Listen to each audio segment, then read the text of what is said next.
Good morning, students. In the last two parts, we studied about the flock of geese, that how they trapped in the net of a hunter. जब old wise गीज ने मशवरा दिया था कि उस creeper को destroy कर दो, तो किसी ने भी ध्यान नहीं दिया था और उसके नतीजे में एक हंटर ने अपना नेट उनके ट्री पर बिछा दिया और वो सब उसमें फंस गए। अब आगे पढ़ते हैं।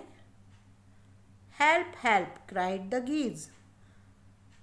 मदद करो, मदद करो। हेल्प के लिए सारी जो गीज थी वो चिल्लाने लगी। We are caught in the hunter's net. हम सब, कॉट मीन्स पकड़े गए हैं, हंटर्स यानी हंटर के जाल में। Caught is the second form of the word catch. Oh what shall we do. अब हम क्या करेंगे। तो ये देखिए कैसे ये सब फंस चुके हैं नेट में और सब रो रहे हैं और परेशान हो रहे हैं और वो सोच रहे थे कि अब हम क्या करेंगे। डोंट मेक अ फस नाउ। अब फस मीन्स होता है अब कोई बात का बतंगड़ मत बनाओ, यानी अब रो कर क्या फ़ायदा है। Said the wise old bird. उस बुद्धिमान ओल्ड बर्ड ने कहा, long ago I told you to destroy the creeper. बहुत पहले आई टोल्ड मैंने कहा था, मैंने बताया था तुम सबसे डिस्ट्रॉय से नष्ट कर दो क्रीपर को, बट यू डिड नॉट, लेकिन तुमने नहीं किया। नाउ सी, अब देखो, व्हाट हैज़ हैपन्ड, क्या हो गया। हैपन्ड हो गया, यानी अब आप लोग इसमें फंस चुके हो। Happened is the second form of the word happen.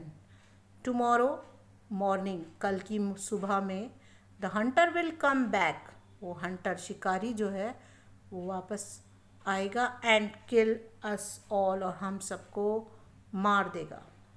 We were foolish, हम बहुत बेवकूफ़ थी। वेप्ड द बर्ड्स, सारी जो बर्ड्स थी वो रोने लगी। Vaped is the second form of the word weep. इस वीप का मतलब होता है रोना। वी आर वेरी सॉरी, हम बहुत ज़्यादा सॉरी फील कर रहे हैं, यानी हमें अफसोस हो रहा है, माफ़ी मांगते हैं। We did not listen to you, हमने लिसन मीन्स होता है सुनना, आपको नहीं सुना, आपकी बात नहीं सुनी। Please tell us what to do, अब हमें बताइए अब हम क्या करें। तो अब वो सब घबरा गई थी और चाह रही थी कि कोई सॉल्यूशन निकले। दैन लिसन केयरफुली, अब वो वाइज ओल्ड बर्ड उनसे कहती है तो सुनो केयरफुली, ध्यान से। Replied the wise bird, wise bird ने कहा, बुद्धिमान बर्ड ने कहा कि आप ध्यान से सुनो। When the hunter comes you must all pretend to be dead. When, जब शिकारी आता है यानी कल, तो यू मस्ट ऑल प्रिटेंड, तब आपको क्या करना होगा। प्रिटेंड मीन्स दिखाना होगा, शो करना होगा, बहाना बनाना होगा। टू बी डेड, कि जैसे आप सब डेड हो चुके हो, मर चुके हो। जस्ट लाई स्टिल, तो इसीलिए जैसे ही शिकारी आए तो आप बिल्कुल लेट जाना सीधे एकदम, ताकि ये लगे कि आप मर चुके हो। The Hunter will not want dead birds. ये जो हंटर है ये क्या करेगा, ये उसे बिल्कुल भी नहीं चाहिए होंगी डेड, मरी हुई चिड़ियाँ।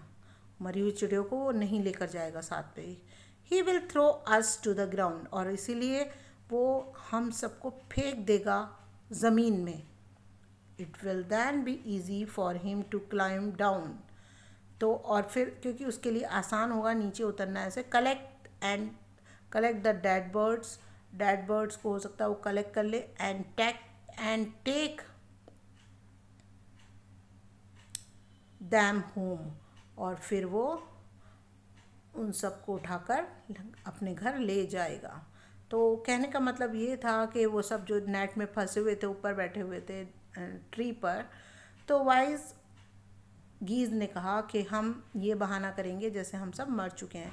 फिर वो एक एक करके हम सबको ग्राउंड पर डालेगा और हमें फिर वो ले जाएगा कलेक्ट करके। तो इस तरह से हम आसानी से उसके जाल से निकल सकेंगे। When the last of us has been thrown down, जैसे ही हम में से आखिरी थ्रोन डाउन नीचे फेंक दी जाएगी bird, we must quickly get up and fly away, और हम आसानी से तभी उठ जाएंगे और उड़ जाएंगे। यानी पहले एक एक करके वो ऊपर से डालेगा, तो तब हमें नहीं उड़ना है जब तक कि हम सारे के सारे नीचे ग्राउंड पर ना आ जाए।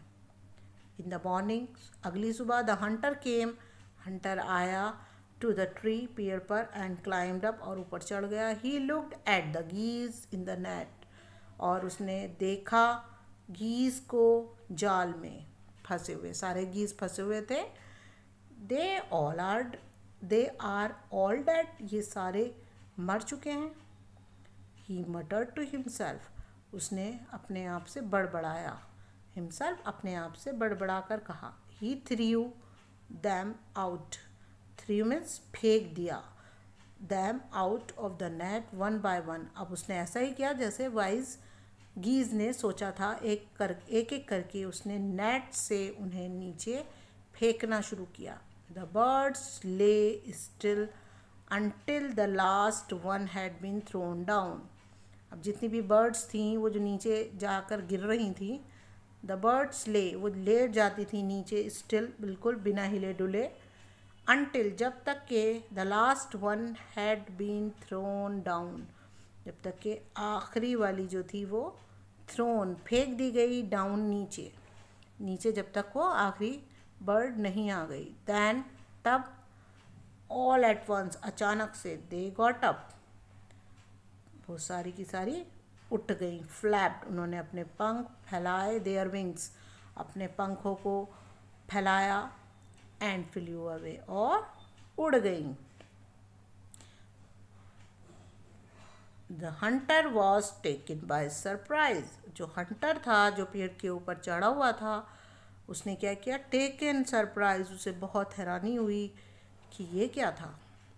ठीक है। From the top of the tree he watched all the geese fly away, और उसने ऊपर चढ़े चढ़े टॉप से देखा पेड़ के, watched the geese fly away, जो गीज थी वो उड़ गई।